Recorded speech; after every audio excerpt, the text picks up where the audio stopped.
Prince Harry's hopes of rebuilding his relationship with King Charles appear to have hit another serious wall. For months, royal watchers had been looking for even the smallest sign that father and son were slowly moving toward a private reconciliation. There had been talk of a possible meeting, speculation about a quiet conversation, and hope that distance, time, and shared family concerns might soften the divide. But after King Charles's recent royal tour to the United States, one thing has become painfully clear. The reunion people were watching for did not happen. The King and Queen Camilla traveled to Washington, D.C. for a high-profile visit with President Donald Trump and First Lady Melania Trump. It was the kind of royal tour that naturally drew global attention, especially because of the political and diplomatic weight around it. But while the official schedule focused on state-level engagements, many people were watching another question in the background. Would King Charles see Prince Harry while they were in the same country? The answer was no. And now, according to fresh royal commentary, that missed meeting may reveal just how deep the family fracture has become.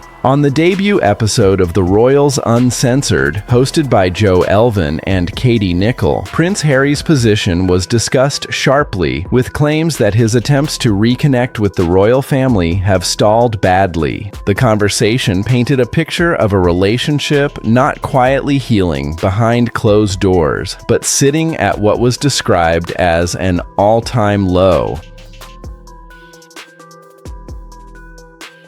That phrase carries serious weight. This is not just another awkward royal scheduling conflict. This is the king and his younger son, still unable to find a stable path back to each other after years of public tension, interviews, claims, counterclaims, and private hurt becoming public drama. There had been a little hope after Harry and Charles reportedly held a positive private meeting in London in September 2025. At the time, that meeting seemed like it might be the beginning of something. Not necessarily a full reconciliation, not an instant return to normal, but at least a first step. A father and son sitting down privately, away from cameras, after years of strained distance. For many royal watchers, that mattered. But whatever progress came from that meeting now appears to have stalled. Instead of building on it, the relationship seems to have frozen again. Harry is reportedly feeling held at arm's length, while the king and palace officials appear cautious about opening the door too widely. And according to Katie Nicholl, one of the biggest reasons may be trust. Nicholl said there had been plenty of talk that Harry might meet his father during the U.S. visit, because at least geographically, they were in the same country. But the meeting did not take place. Palace aides reportedly pointed to the king's busy schedule as the explanation.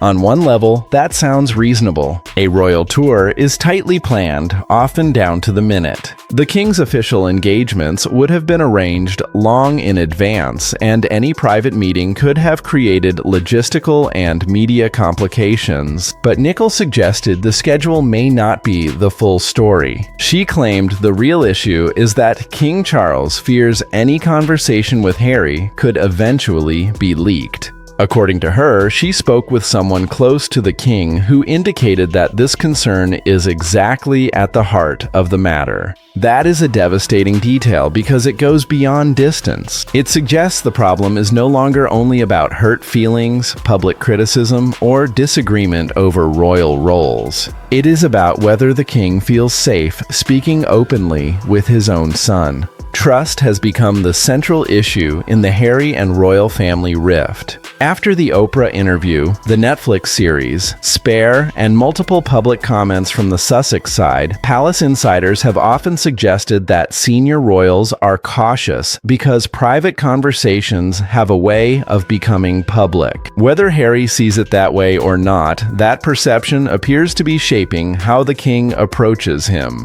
If Charles believes that anything he says might later appear in an interview, book, documentary, podcast, or briefing, then even a father-son conversation becomes risky. It stops being emotionally simple. Every word could carry future consequences. Every private exchange could become a headline. And that is exactly the kind of uncertainty the monarchy tries to avoid. For Harry, that must be deeply frustrating. He has said publicly that he would love a reconciliation. In 2025, he told the BBC that he wanted to end the rift, adding the deeply emotional point that he does not know how much longer his father has. That comment was widely discussed because it showed urgency. It suggested Harry did not want the family divide to stretch endlessly into the future. But wanting reconciliation and creating the conditions for reconciliation are two different things. From the palace side, the issue seems to be that Harry's approach does not reassure them.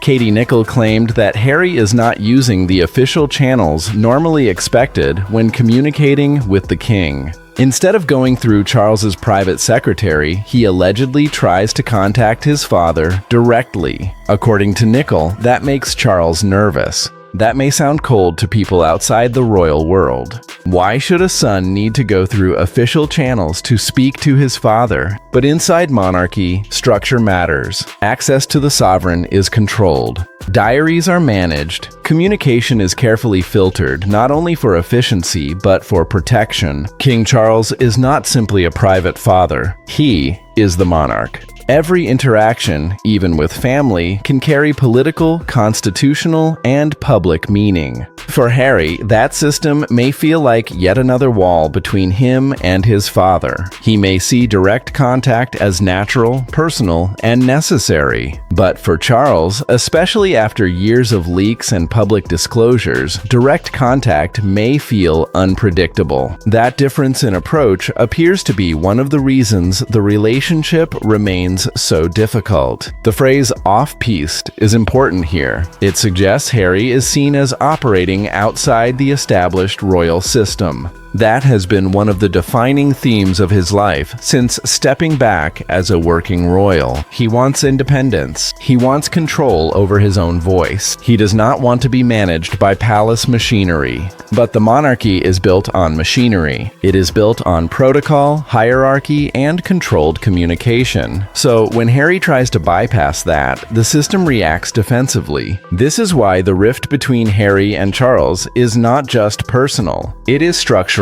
It is about two different ways of understanding family and duty. Harry wants a direct relationship with his father, free from palace filters. Charles, as king, appears to want boundaries, discretion, and official process. Neither position is impossible to understand, but together they create a deadlock. The missed U.S. meeting made that deadlock visible. If Charles had wanted to make the meeting happen, it likely could have been arranged, even briefly. A private conversation, a quiet tea, a short visit away from cameras. But the fact that it did not happen suggests the king either did not feel the moment was right or did not want the risk. And because there was so much speculation beforehand, the failure to meet now feels like a message, even if no one officially says it is. For Harry, the situation leaves him in a difficult position. He has repeatedly said he remains part of the royal family. In an ITV interview on April 24th, he addressed claims that he is no longer a working royal, saying he will always be part of the family. That statement reflects how he sees himself.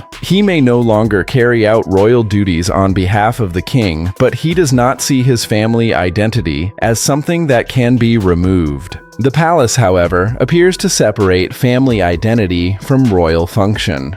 Harry may always be the king's son, but that does not mean he has the same access, influence, or trust he once had. And that separation may be one of the hardest parts for him to accept. There is also the unresolved issue of security. Harry has long been concerned about the safety arrangements for himself, Meghan, and their children when they travel to the UK. Those concerns have been a major part of his legal and public battles. Reports suggest that security remains one of the unresolved matters contributing to the lack of progress. From Harry's side, safety is not a small issue. From the palace side, however, security decisions are not simply personal favors the king can casually grant. They involve government processes, legal rulings, and official bodies. That means even when father and son want to speak, practical and institutional issues sit between them. Security, trust, public leaks, palace protocol, royal status, family resentment, and the future of the monarchy all overlap.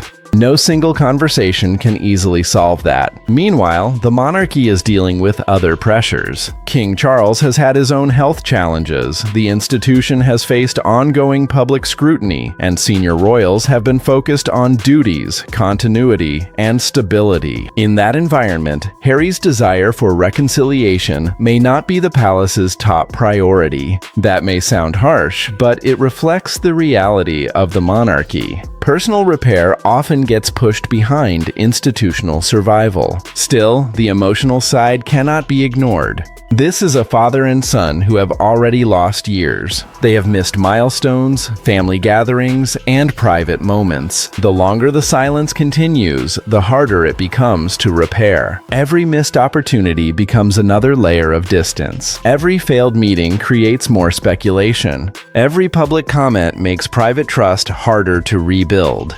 The tragedy is that both men may want different versions of peace. Harry may want acknowledgement, safety, and a direct emotional relationship. Charles may want quiet, discretion, and proof that private conversations will remain private. Those goals are not completely incompatible, but they require patience and restraint from both sides. At the moment, that restraint seems fragile. For William, the situation likely adds another layer of complication. The Prince of Wales has his own strained relationship with Harry, and the future of the monarchy will eventually be his responsibility. If Charles were to soften toward Harry, William's position would also matter. The family rift is not only between Harry and his father, it involves the whole senior royal structure. Any reconciliation with Charles would raise questions about William, Catherine, Meghan, and the broader family dynamic. That is why a simple father-son reunion during a U.S. trip may have been more complicated than it appeared from the outside. It would not just be a private emotional moment.